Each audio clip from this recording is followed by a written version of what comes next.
Imagine waking up in the middle of the night to the sound of a baby crying. Alone in her house, Ayana, a 35-year-old woman, gets up, frightened and worried, in a neighborhood where danger lurks around every corner. She never expected that, upon opening her door, she would find a newborn baby, abandoned at her doorstep. Gripped by a mix of fear and compassion, Ayana makes the most unexpected decision of her life, to take the little angel into her arms. But this is only the first twist in a story filled with emotion, moral dilemmas, and deep human connections. As the years pass, Ayana faces new challenges, especially in raising Tawa, the baby she found at her door. However, fate has its own plans, and Ayana, Tawa, and even the next generation will find themselves in situations where love, loss, and hope intertwine in surprising ways. Get ready for a journey that explores the complexities of family, the power of forgiveness, and the decisions that change the course of our lives forever. Are you ready to discover what the future holds for Ayana and Tawa?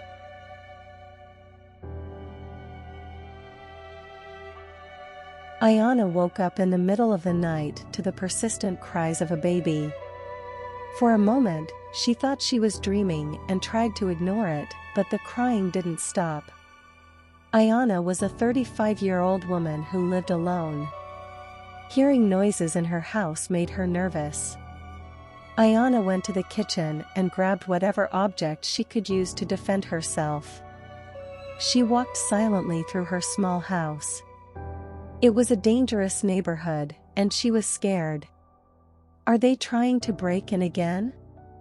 She thought, recalling the previous time someone had tried to enter her home. Carefully, she walked through the few rooms in the house. The crying had already stopped, but she was still tense. Ayana walked to the door and looked through the peephole. To her surprise, there was a small baby at her doorstep. Ayana quickly opened the door and saw the tiny child, who seemed to be a newborn. Ayana picked up the baby in her arms and immediately worried about its life. It was a cold night, and the baby was freezing. "Who left you here, my little angel?" she whispered, trying to find answers. Ayana looked around the deserted and dark street but saw no one.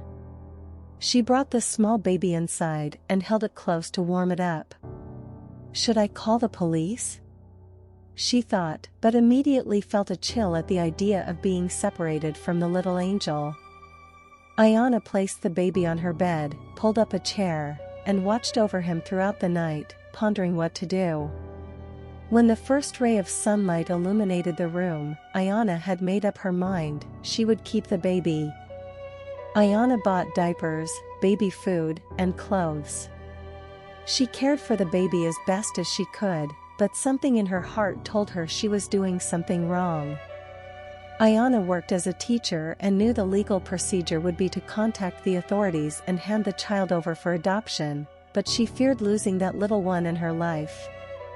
She had never married or had children, but the maternal instinct had always been in her heart and had blossomed when she held the baby. Ayana held the baby in her arms and, with tears in her eyes, promised to do her best for him, even if it meant losing him. Then, Ayana picked up the phone and called the police, explaining what had happened. When the officers arrived, she handed over the baby. Ayana was in tears, and the officer asked why she was so emotional. "He may not be mine, and you may think I'm crazy, but in just one day, I felt such a strong connection with him that it hurts to let him go. For a moment, I thought about not telling anyone, but I knew that would be illegal, and I had to think about the welfare of this child." The officer was impressed by the connection Ayana had formed with the child in such a short time. "I've never had children and can't have any. I had a fibroid when I was younger, and it took away my ability to have children. I always thought about adopting, but I never married and eventually gave up on the idea.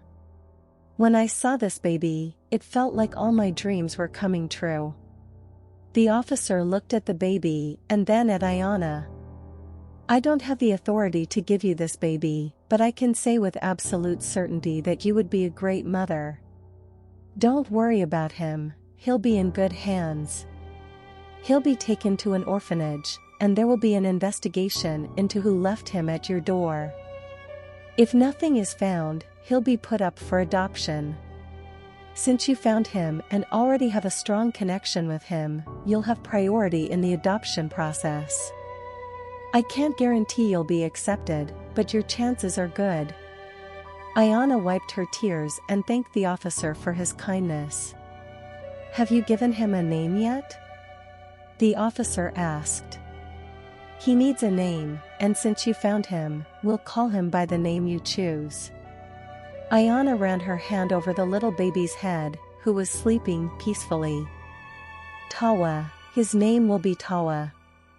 The officer smiled and said he would take Tawa, and the Child Protection Services would be in touch with her soon. Ayana watched Tawa being taken away with a heavy heart but was comforted by the fact that she had done the right thing. Long days passed, and Ayana now faced the adoption process with anxiety.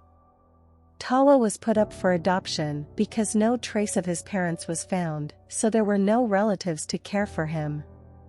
Ayana went through interviews and, although nervous about whether she would be deemed fit to adopt, she soon received the news that she could have custody of Tawa. Ayana never thought she could be so happy in life. Receiving this news filled her heart in a way she had never imagined. Days later, Tawa was once again placed in Ayana's arms, this time never to leave again. They would be together forever, at least that's what she thought, but years later, life would take Tawa from her arms again. 18 years later, Ayana had far more gray hair than she had 18 years ago. It was almost midnight, and she was looking out the window, biting her nails in worry. Could something have happened to him? She wondered. Ayana knew it was too late to call anyone's house, but her heart was begging for information. It wasn't the first time Tawa had come home late, but this time he was very late. Ayana picked up the phone and called a few of Tawa's friends and their parents. Everyone was very polite to her, even those who were already asleep, but none of them knew where he was. Ayana thanked each of them and apologized for the inconvenience. She picked up the phone again and this time dialed only 3 numbers she thought she would never call again. She was about to call the police, but before she could finish dialing, Ayana heard a car outside on her street.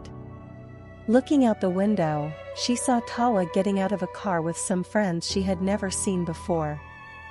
Loud music was playing in the car, and they seemed to have been drinking a little. When Tawa came inside, the smile on his face quickly faded. Ayana had a look of both relief and anger. "Son, where were you? It's almost midnight, you've never been this late before. You have work tomorrow. Why didn't you tell me?" Ayana asked, seeking answers she knew deep down wouldn't come. "Mom, please, I'm an adult now. I'm 18 and working. I can stay out late if I want to. I have plenty of time to sleep and get up early tomorrow. I was just having fun with some friends," Tawa said with little patience in his voice. "Tawa, I'm your mother. No matter how old you are, you have to let me know what you're doing. I give you the freedom to do what you want, but you need to tell me where you are. And one more thing, those new friends of yours don't seem like good company. Be careful who you hang out with, my son. These people can lead you down the wrong path. Listen to your mother." Tawa got irritated. He felt that Ayana was trying to control his life. Without thinking and in anger, he said words he would soon regret. "You're not even my real mother to be telling me what to do or not do. I wasn't doing anything wrong, just having fun." Ayana was speechless. Tawa had never spoken to her like that before. Her gaze dropped, and her eyes filled with tears that threatened to fall. Tawa realized what he had said and immediately regretted it. "Mom, I'm sorry, I didn't mean that.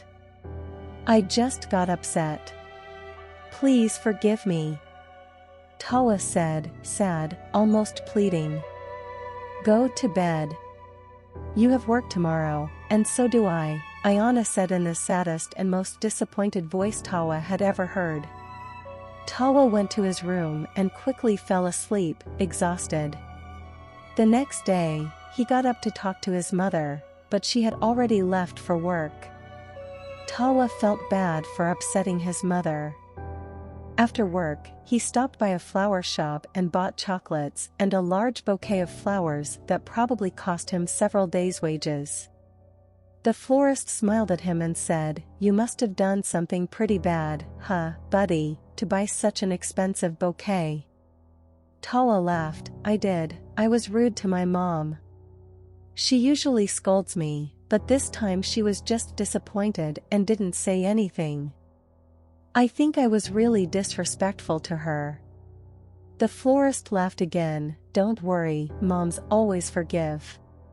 Tawa took the bouquet and chocolates and returned home. He saw his mother making dinner and handed her the gifts. "Sorry, Mom, you're my one and only true mother." Ayana took the bouquet and chocolates and set them on the table. Then she went over to Tawa and hugged him. "I'll never change, I'll always be that annoying mom. I only want what's best for you, my son, and if I have to be even more annoying to ensure that, I will. I don't care if you like what I do or not. My duty as a mother is to guide you on the right path. You liking me will just be a consequence," Ayana said firmly, but with the care only a mother can give. "I know, Mom. Thank you for never giving up on me," Tawa said, hugging his mother even tighter. Months passed, and Ayana didn't expect much to change. She and Tawa always had these arguments, but in the end, Tawa always ended up doing the same things, and Ayana always scolded him the same way. She would do anything to make sure her son followed the best path possible. Over time, Ayana began to notice some strange changes in Tawa. He started buying better clothes, always smelled nice, and, for some reason, began complaining about the street they lived on. "Mom, this street we live on is so old, it's just dirt. Why don't we move to another house?" he said while having breakfast. Ayana was curious about her son's question. "Tawa, you know that as a teacher, I don't earn much, and you're still very young, even though you work. It will take a while to earn more.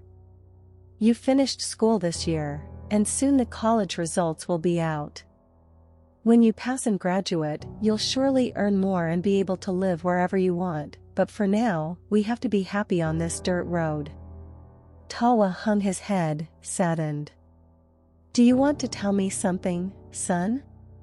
Ayana asked.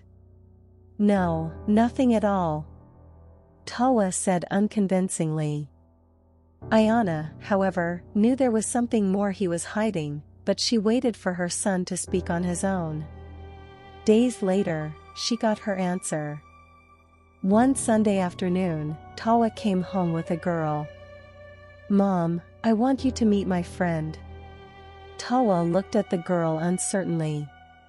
Ayana didn't understand why he hesitated. Soon the girl, who seemed very outgoing, extended her hand to Ayana. "Nice to meet you, I'm Tala, Tawa's friend," Tala said with a big smile on her face. "Nice to meet you, Tala," said Ayana, still intrigued by the situation. While Ayana was grading some students' papers, she listened to the conversation between Tala and Tawa. She didn't know what to expect from this girl, but kept a close watch. Ayana realized that some of the changes in Tawa's behavior were to please Tala. That's why he smelled better, dressed well, and wanted to live on a better street, all to impress this girl.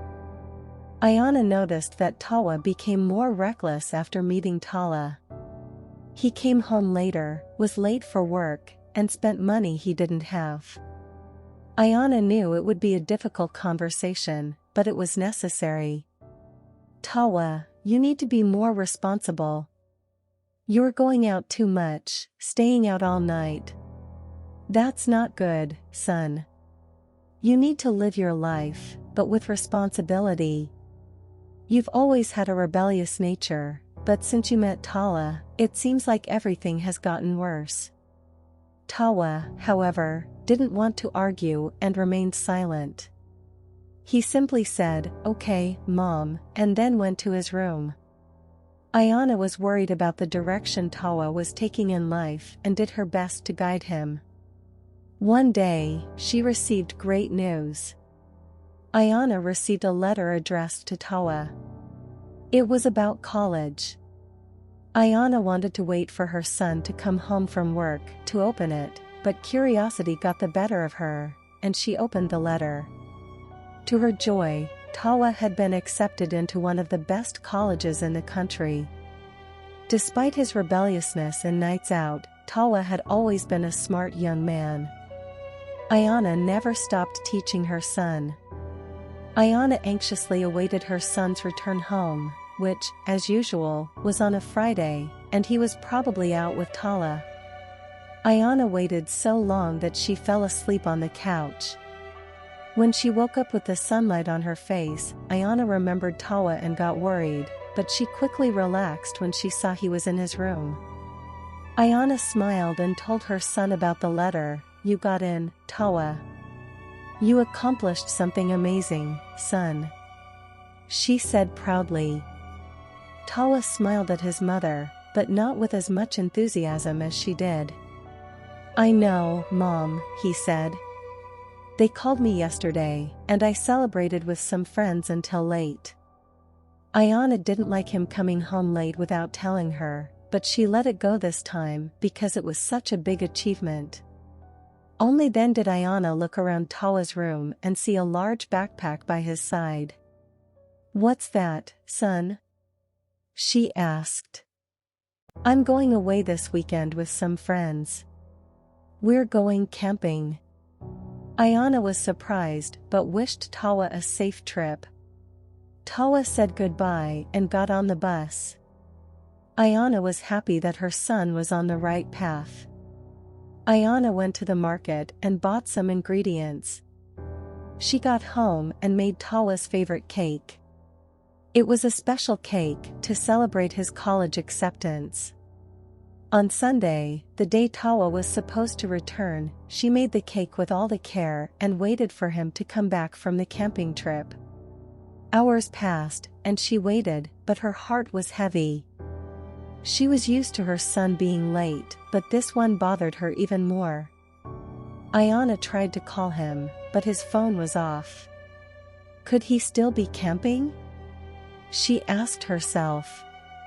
The cake filling began to melt in the warm night, so Ayana put the cake in the fridge. She waited for hours, but Tawa didn't return. Did something happen? Now she was thinking the worst. Ayana couldn't take it anymore. The day had dawned, and he still hadn't returned. Ayana called the police, and soon a patrol car arrived. She spoke to the officer and said that her son had gone camping. The officer took down some more information, like his work address and friends' names, and they started looking for him. As the officer left her house, Ayana remembered the day Tawa had appeared at her door, and just as she had called because of his appearance, now she was calling because of his disappearance. Hours later, the same officer returned. His face was serious and grim. Ayana felt a tightness in her chest. "Ma'am, we've gathered some information about your son. We contacted his work, and he quit a few days ago. Our center also found that he bought a plane ticket with your card, actually 2 tickets. The other ticket belongs to a 19-year-old woman named Tala. Do you know her?" Ayana was too shocked to speak and just nodded. The officer continued, "At his work, we also found out that he quit because he got a job in another city. Everyone there was aware of it. We spoke with Tala's parents, and they didn't seem to care much about her, but she told them she was moving to another city." "I'm sorry, ma'am, but it seems your son just left home." Ayana couldn't believe it. Why would he do that? Leave home without telling her?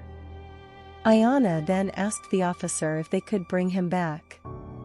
The officer sighed, knowing her request didn't make sense, but he remained respectful because she was a mother suffering for her son. "No, ma'am. Your son is over 18, and the girl who went with him is 19. Both are adults and even have jobs. They left of their own free will, and there's nothing we can do. I'm sorry, and have a good day." Then the officer got into his car and drove away. Ayana closed the door and cried. The pain wasn't because her son had left home, but because he hadn't told her. She knew she had always been strict with Tawa, but it was for his own good, to get that into his head. She never imagined he would do this. Ayana tried calling her son repeatedly, but her calls always went to voicemail. Hours later, when the moon was already in the sky, Ayana received a message on her phone. It was a short voice message from Tawa's phone. Ayana pressed the button and started listening. "Mom, I'm sorry for doing this, but I know you wouldn't agree with me. I love Tala, and we want to have a happy life far away from everyone. She doesn't get along with her parents, and being far away would be ideal for her too. I don't want to go to college. I only applied because you asked me to, but I never wanted to do it. I love you, Mom, but I also want to live my life and grow on my own. You never agree with my decisions, and I feel suffocated. I hope you can forgive me someday, but know that I love you, Mom." The tears fell silently from Ayana's eyes. Now, her small house seemed huge, cold, and empty without her son's presence. "I hope you made the right choice, son." Ayana whispered these words for the walls to hear. Deep down, she knew her son was making a mistake. Tawa and Tala were in their new home, together. It was a small house, but the two were happy. Tala had a rebellious spirit, just like Tawa, and always wanted to do what she wanted in the moment without thinking about the future. Living with her toxic parents only made her behavior worse. All this desire for freedom and living in the present brought out the more rebellious side of Tawa that his mother, Ayana, had always tried to suppress and advise against. Now, far from everyone and in a new city, they both felt they could be whoever they wanted to be. Despite their reckless behavior, they truly loved each other. Tala saw Tawa as the great love of her life, and Tawa saw her as the woman he would live with until the end of his days. The start of their new routine, in a new house and with new jobs, was the best it could be. Even with the challenges, they felt happy. However, Tawa didn't realize how much it cost to maintain a house. Tala's salary and his combined weren't enough for the month, and soon they had to make cuts. Tawa and Tala made new friends in the new city, questionable friends at best. Some of them didn't have jobs, didn't study, but still lived in luxury and always seemed to be partying. Other friends always advised Tawa and Tala, "I think you guys should stay away from those kinds of people. They have a reputation for being bad company." However, those warnings went in one ear and out the other. Tawa and Tala didn't care. As long as they could have fun, that was all that mattered. Months passed, and Tala sat next to Tawa on their small, worn-out couch. "Love, I want to tell you something," she said softly. "You can tell me, love," Tawa replied. Tala took Tawa's hand and placed a small plastic strip with 2 lines on it in his palm. Tawa had never seen anything like it before. "What's this? Is it food?" Tawa asked, putting the object in his mouth. Tala immediately took it out of his mouth and laughed. "You're crazy, Tawa," she said, laughing. They both laughed together, but then Tawa admitted that he really didn't know what it was. Tala looked into his eyes. "It's a pregnancy test. It's positive." Tawa's eyes widened, he smiled, and hugged Tala. He hugged her so tightly that he almost lifted her off the ground. They were both happy. Even though they were young, they knew they were each other's true love. However, reality is sometimes much harsher than it seems, and life isn't a fairy tale.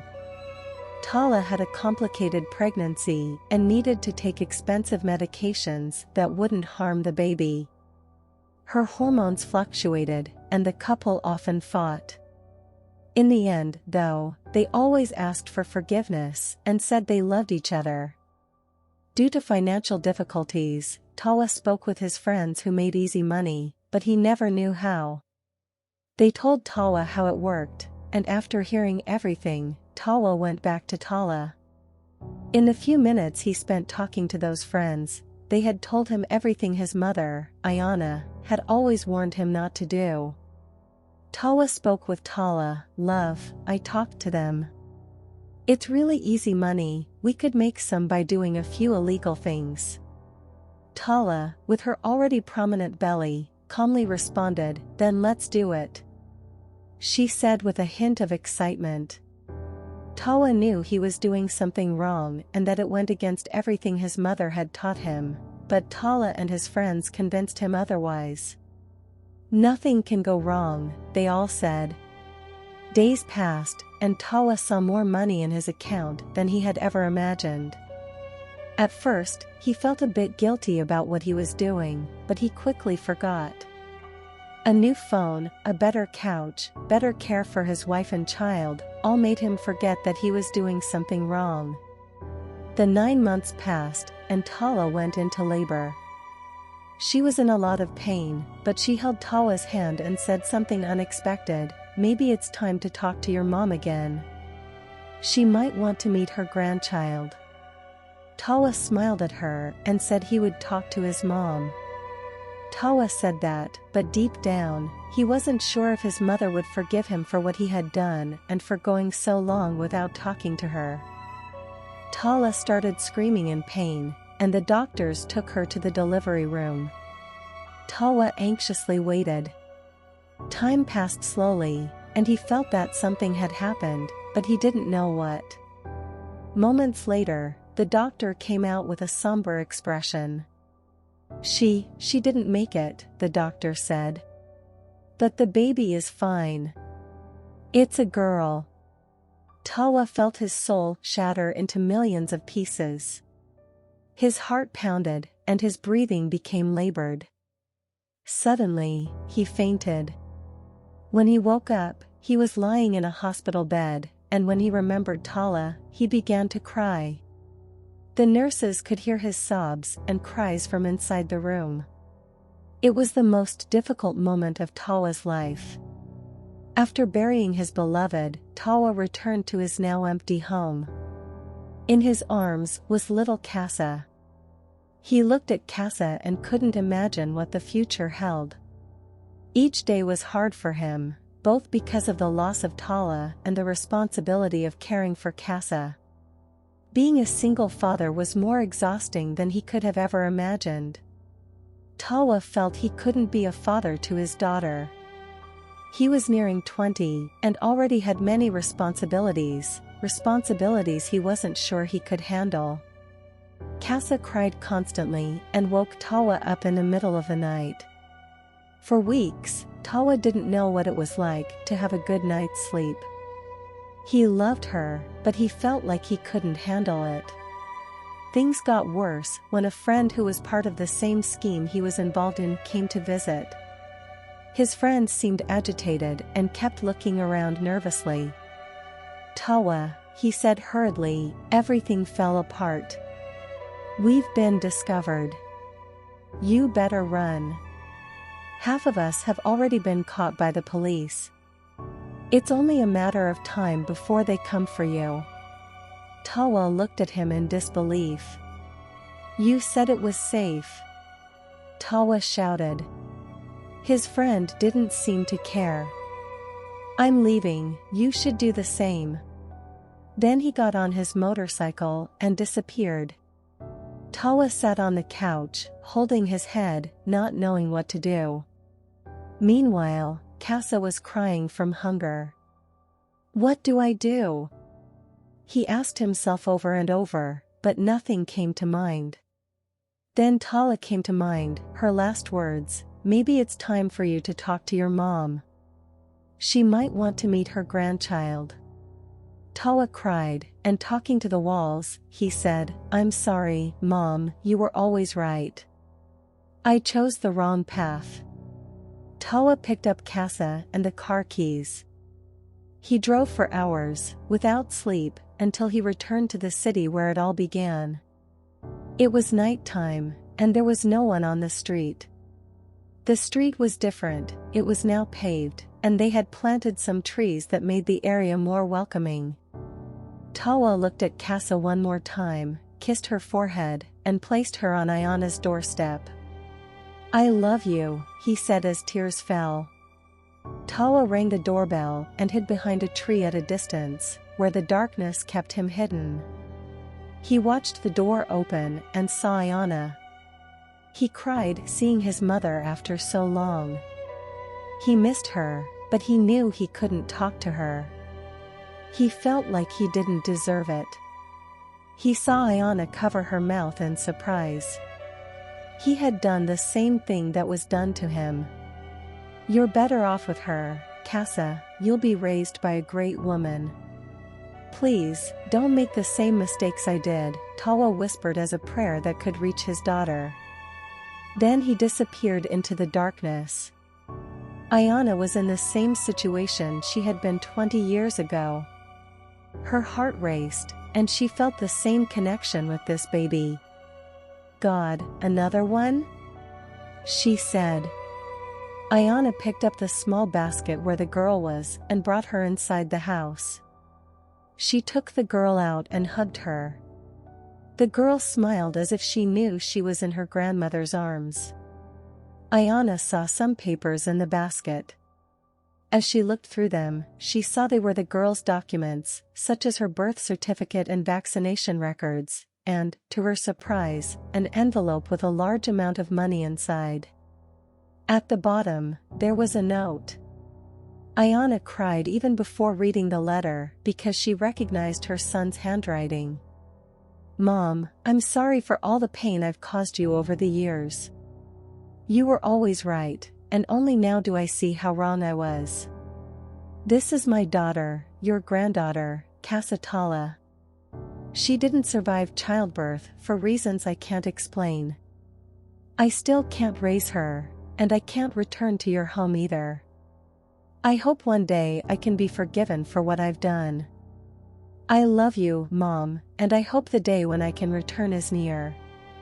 Ayana cried as she read Tawa's letter. She held Casa in her arms and said, "I will take care of you, my angel.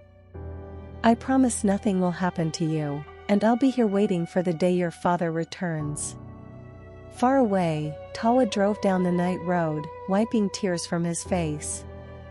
He had all kinds of emotions, grief, longing, sadness. But what he was going to do now was out of love and to redeem his past. A police car pulled him over for speeding. Tawa handed over his documents and already knew what was going to happen. It was what he wanted, to turn himself in. The officer ran his information through the system, and when he found out Tawa was wanted, he arrested him. Tawa was sentenced to 7 years in prison, but Ayana never knew about it. 15 years later, Ayana, now an elderly woman, had only white hair left on her head. It was 9 p.m., and Casa still hadn't come home. Ayana thought it was dangerous for a 15-year-old girl to be out alone at night. Ayana knew that Casa had a bit of her father's and mother's rebellious side, but she had done her best to raise her the right way. Ayana called Casa, who, unlike her father, always answered her calls. "Casa, where are you?" Ayana asked, worried. "I'm on my way, Grandma. I had a problem on the way and will explain it to you soon," Casa replied. Half an hour later, Ayana heard the doorbell ring. When she opened the door, she was surprised to see Casa and some of the neighbors. Casa was holding a large cake and wishing her grandmother a happy birthday. Ayana was caught off guard. She had forgotten her own birthday. Her expression changed from worry to happiness. After singing happy birthday, Casa spoke to her grandmother. "I was at Jessica's house. I got off work early and went there to make the cake. I wanted a special cake, not one from a bakery." Ayana hugged her granddaughter. "Thank you, my angel, it's delicious." Ayana was happy that her granddaughter didn't seem to be following the same path as her father. The next day, Ayana woke up early and made a hearty breakfast for Casa. Casa was still in bed, and it was already past time for her to go to school. Ayana went to her room and called for her to wake up. However, Casa couldn't speak normally. Her face was covered with an expression of pain. "Casa, what's wrong?" Ayana asked, worried. "Pain, it hurts, a lot." Casa could only manage to say those words. Ayana didn't have a car and called for an ambulance. When they arrived, they quickly took Casa to the hospital. Ayana stayed in the waiting room, watching the minutes turn into hours. When the doctor approached, Ayana felt a sense of relief. "Doctor, what's wrong with her?" Ayana asked anxiously. "It's still too early to say, but I suspect your granddaughter has thalassemia."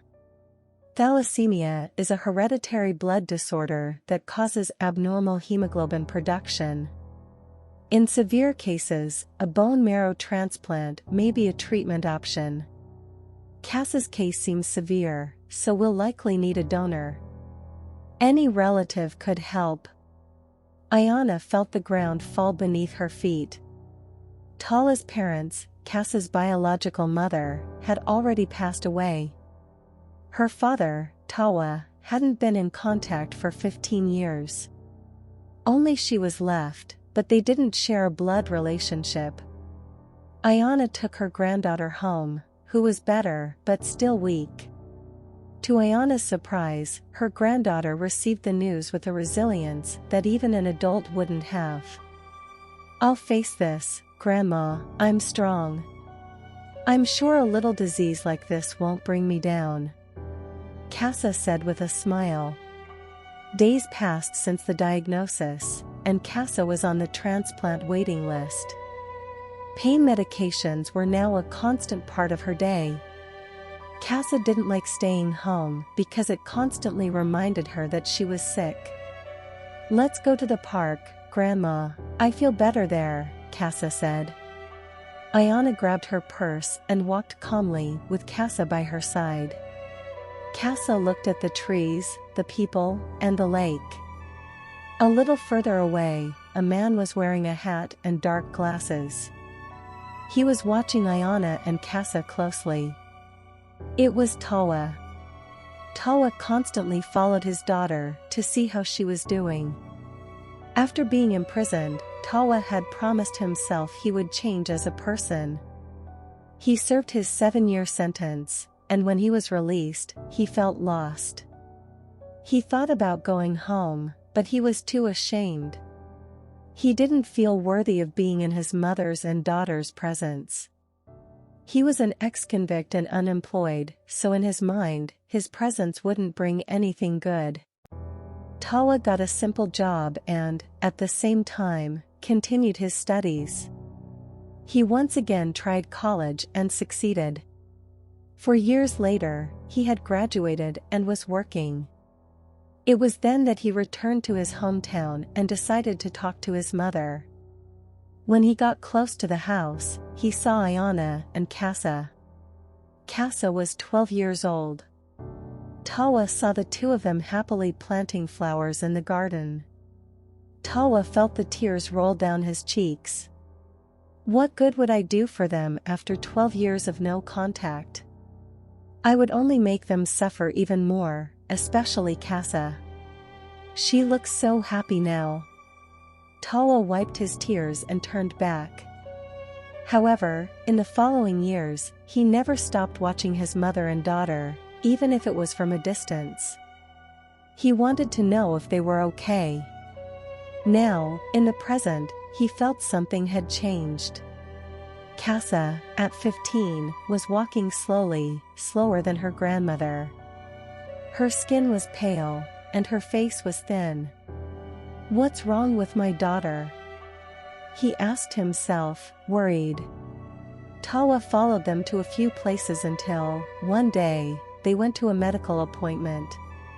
Tawa waited for them to leave and then went in and spoke to the nurse. Hello, I'm the father of a patient. I was working and couldn't make it. My daughter is only 15 years old and came with her grandmother. I'd like to speak to her doctor, if possible. The receptionist asked for his documents, and after confirming he was the father, she spoke to the doctor. Tawa greeted the doctor, who explained his daughter's condition. Tawa was shocked. His daughter was a good person, she didn't deserve to go through this. Tawa said he wanted to be tested to see if he was a match.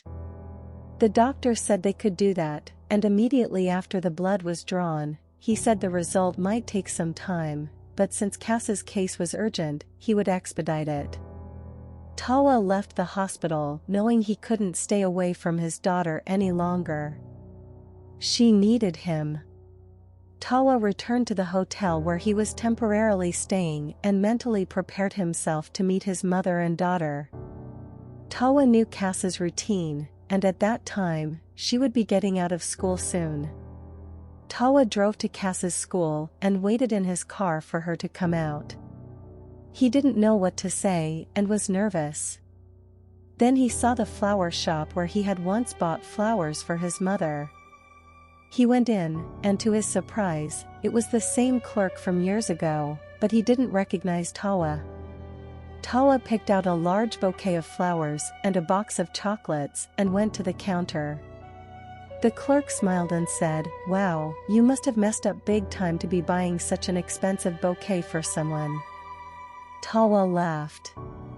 The clerk still had the same sense of humor. "I did, a big one. I ran away from home without telling my mom. Then I had a daughter and left her at my mom's house, got arrested, and disappeared from their lives for 15 years. Unlike last time, the clerk was at a loss for words. "Man, it's hard to defend you, but I hope everything works out for you," the clerk said sincerely. Tawa thanked him and took the bouquet and chocolates. Then, as he walked out, he looked at the chocolates and thought, "Can she eat this? She's sick." When he looked ahead, he saw Casa in the distance. She was talking to an older man. Casa looked very pale, and the man guided her to a car where she got in, almost fainting. Tawa panicked.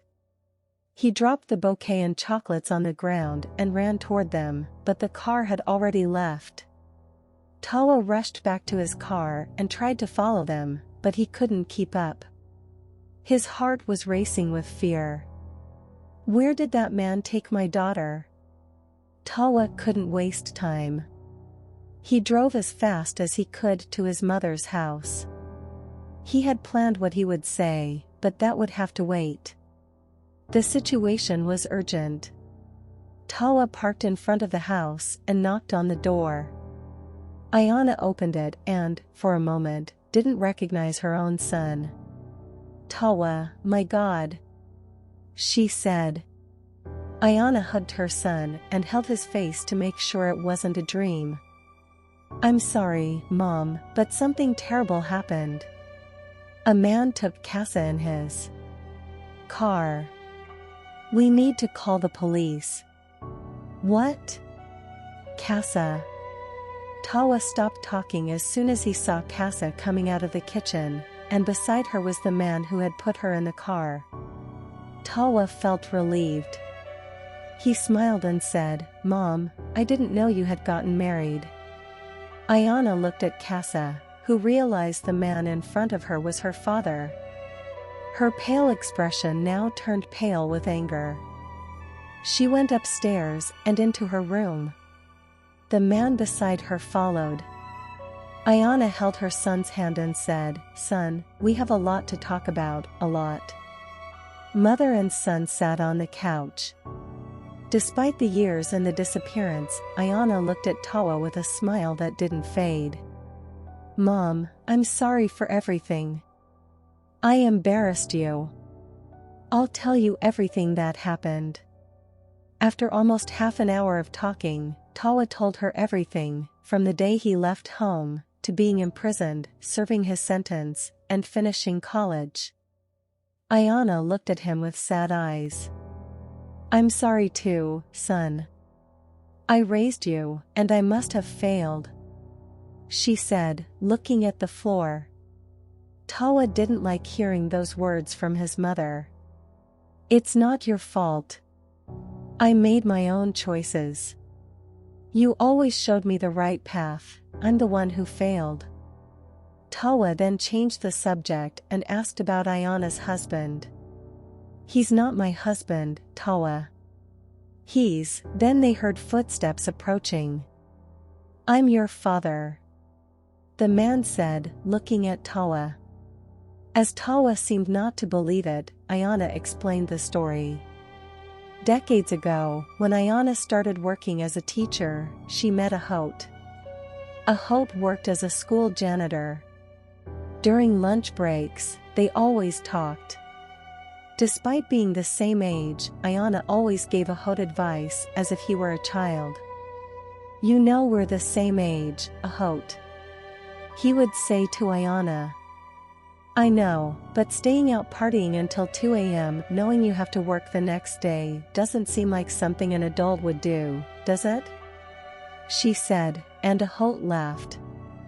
"I'm sure you'll be a great mother one day. Even though you're young, you already give motherly advice." Ahote laughed. Ayana became serious. Ahote asked what was wrong.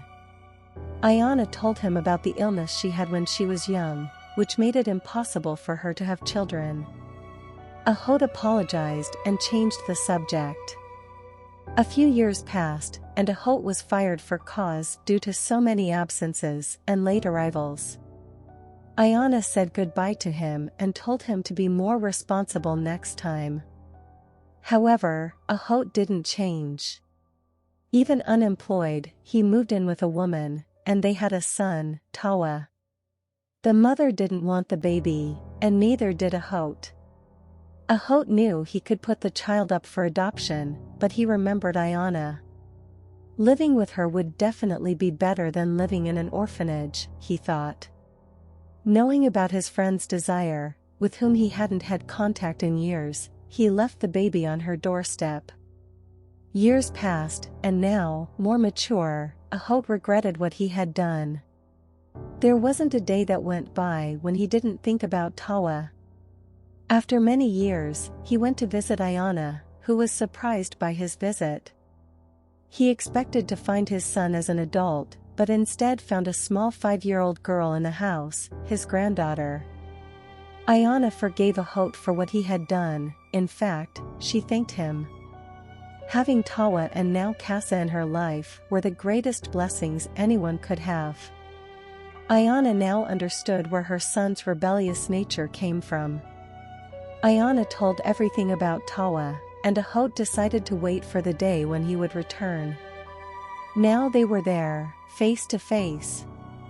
"Forgive me, son. There's nothing I can do but ask for your forgiveness." Tawa stood up and looked at his father. Actually, I'm grateful. You brought me into this world and then placed me at the doorstep of the most wonderful people in the world. I couldn't ask for a better mother. So, all I can say is thank you. Ayana cried, moved by her son's words. Ahot and Tawa also hugged each other. Tawa didn't blame his father because he had done the same with Casa. Go talk to her, Ayana and Ahot said. Tawa went upstairs and saw Casa sitting, looking out the window. When I was younger, I used to sit in the same spot as you and look out the window, wanting to go out and have fun. Tawa said. Yeah, we're related, then, because I feel the same way. Casa said dryly. I'm sorry, daughter, I'm really sorry for what I did. I don't think it's forgivable. He said. Why did you disappear? Casa asked. Tawa took a deep breath and told her his whole life story. He didn't hide anything, not even the parts he was ashamed of, like being imprisoned.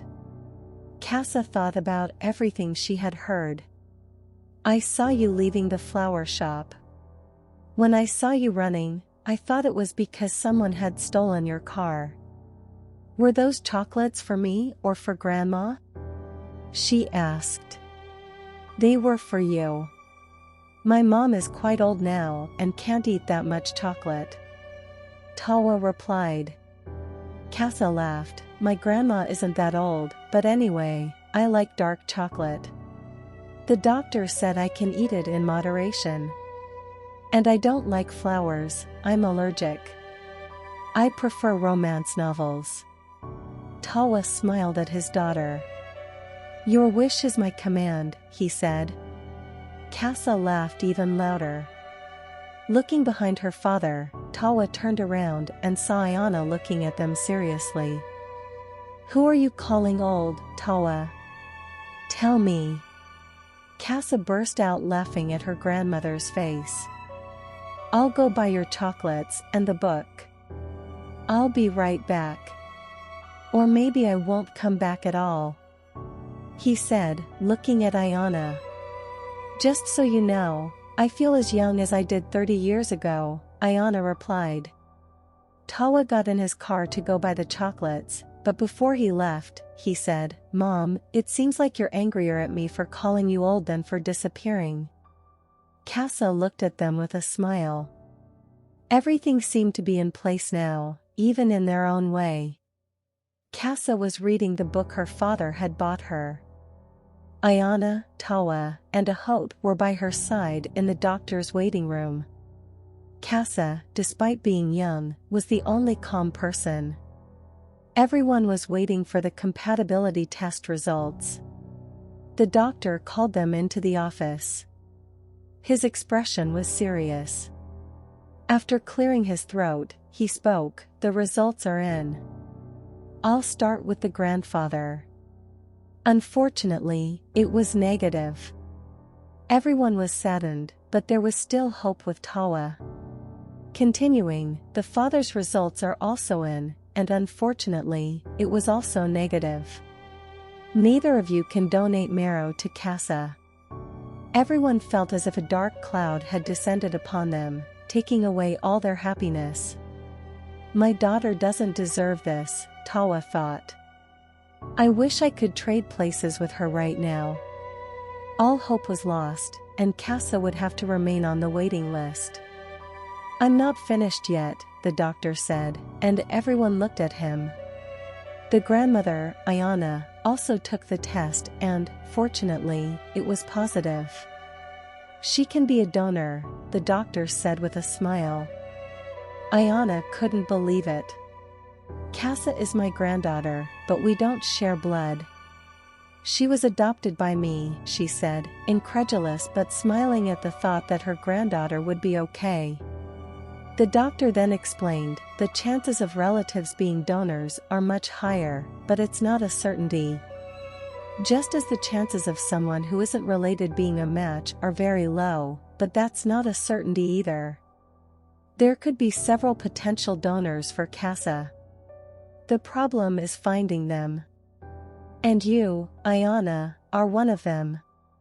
The chances of this happening are very low, especially with you adopting her.